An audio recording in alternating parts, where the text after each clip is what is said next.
Something unusual is happening at sea right now, and almost nobody is talking about it. Over the past few days, there has been a quiet but very real movement of U.S. Navy ships, specifically vessels designed for one of the most dangerous and least visible missions in modern warfare: clearing naval mines. Two names in particular stand out: the USS Chief and the USS Pioneer. These aren't the kind of high-tech warships you see fresh out of the shipyard. In fact, it's quite the opposite. These are Avenger-class minesweepers, ships that date back to the late Cold War. They were built with wooden hulls and fiberglass coatings for a very specific reason: to reduce their magnetic signature. In the world of mine warfare, even the ship itself can trigger certain types of mines. Each of these ships cost roughly $250 million when built, a modest price compared to modern destroyers, but what they lack in price, they make up for in specialization. These ships were designed for one thing only: finding mines and dealing with them up close.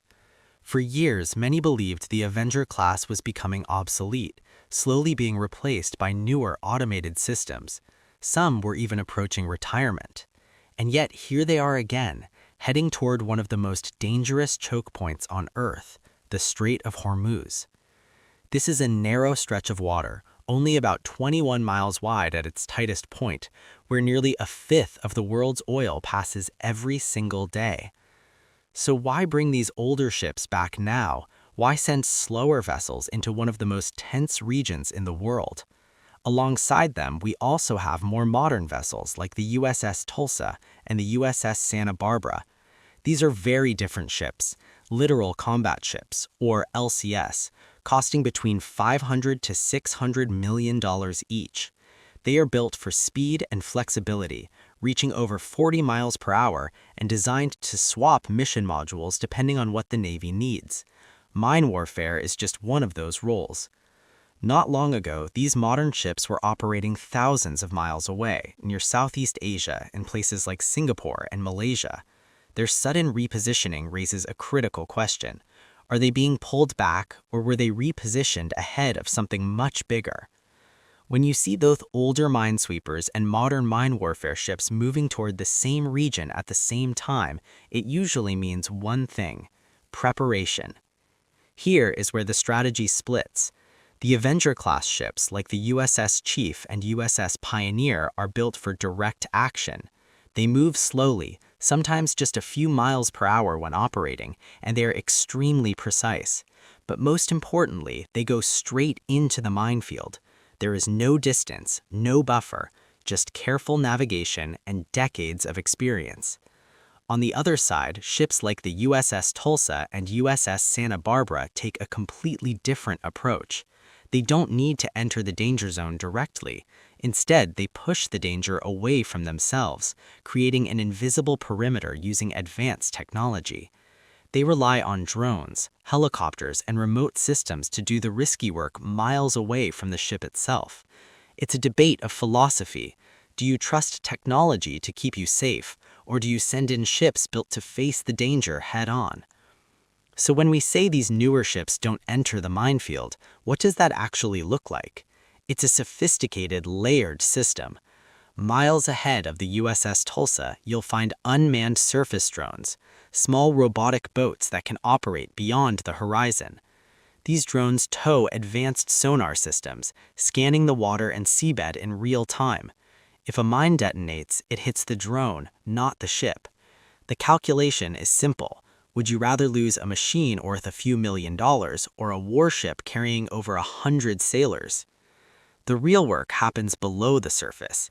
These drones, or the ships themselves, deploy sonar arrays that operate hundreds of feet below the waterline. These systems are incredibly sensitive. They can detect small changes in shape, density, and texture along the seabed. Mines are designed to hide.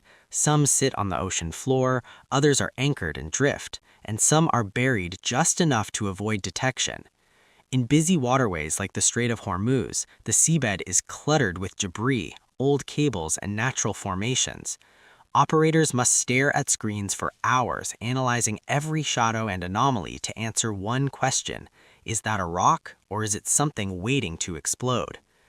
Then you have the eyes in the sky, the MH-60 Seahawk helicopters. They fly low, often just a few dozen feet above the surface, carrying airborne laser detection systems. These lasers scan the upper layers of the water, identifying objects quickly across wide areas.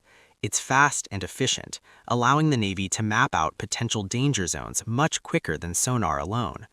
But it isn't perfect. Water clarity, sunlight, and sea state all matter. Even with all this technology, there is always uncertainty. Once a mine is detected, the next step is neutralizing it. Instead of sending divers, these ships deploy remotely operated vehicles, or ROVs, small underwater robots that transmit live video back to operators. These robots can stay underwater for extended periods, moving carefully toward the mine to attach a small explosive charge. Then they back away and detonate.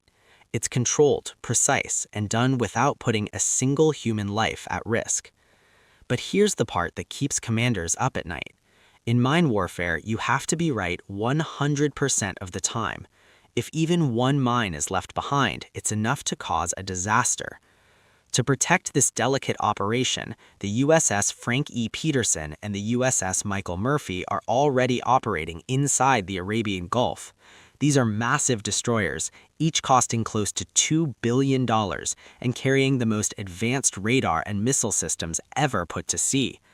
They aren't there to clear mines directly, they are there to protect the mission. They provide air defense and surveillance, ready to respond to any escalation. In a region like this, mine warfare doesn't happen in isolation. It happens under pressure and sometimes under fire. Now we have to consider the unthinkable. What happens if a mine actually detonates under a ship like this? Despite their strength, even modern destroyers are vulnerable to the physics of underwater explosions. Some mine naval are designed to detonate beneath the hull, creating a massive gas bubble. That bubble expands and collapses in milliseconds, lifting the ship out of the water before slamming it back down. That kind of force can break a ship's keel, its structural backbone, effectively snapping it in two. Physics doesn't care about the price tag or the technology. Ships like the USS Frank E. Petersen are built with redundancies and reinforced hulls, but they are not invincible. In a minefield, you don't get a second chance. When you step back and look at the full picture, the older Avengers moving in, the modern LCS platforms repositioning, and the presence of powerful destroyers in the Strait, it starts to form a very clear narrative. This isn't routine training. This is preparation. It's a preparation for a scenario where one of the most vital shipping routes in the world becomes a battlefield beneath the waters. As global trade continues to move through these waters, the U.S. Navy is signaling that it is ready to clear the way no matter the cost. Because out there in the open water, there are no warning signs, just the quiet, lurking possibility that something is waiting. And right now, it looks like the Navy is getting ready to deal with exactly that.